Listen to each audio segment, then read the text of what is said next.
Every year we do an annual inspection of the Carter Lake outlet with the Bureau of Reclamation. We go into the outlet and take a look at the gates. We look at the conduit going in there.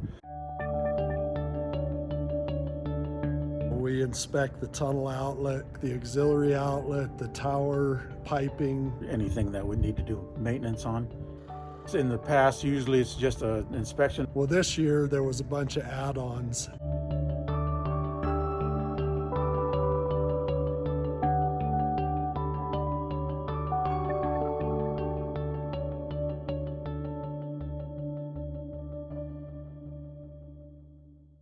The outlet works, it's tied into quite a few different entities. You got Southern Water Supply 1, Southern Water Supply 2, the hydro, that all comes out of that outlet. So when we do this outage for the inspection, this go around, we had 7 different things going on. Doing some work at the box section for SWSP2 slide gate, put a new actuator on the original pipeline slide gate.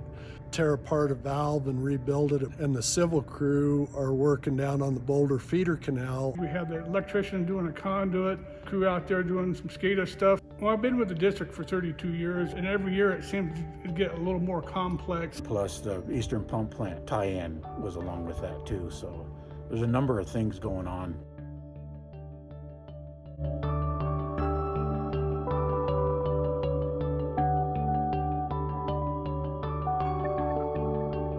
We had 72 hours to get this work complete, and that included the drain time on the pipeline and the watering back up of the pipeline. Came together pretty well. We did have an issue with one joint and some grout, but we did get it re-grouted, and we will go back and re-inspect that. Other than that, it went pretty well as planned. So it was pretty involved, we were busy, things went well.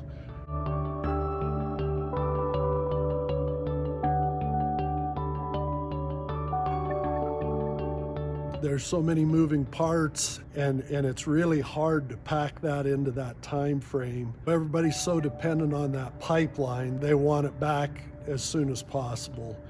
And so when we go to schedule this, we actually have to send out a letter 90 days in advance telling them what we're going to do, the extent of the outage.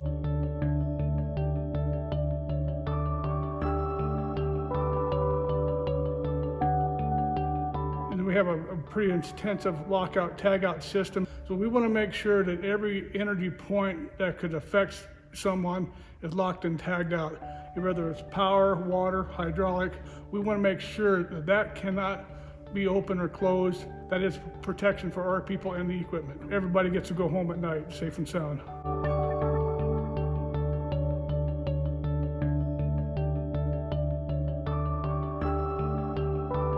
We do inspections, same thing on our other features, our other systems. And it's pretty important to do that because we want to make sure these infrastructures are ready to run.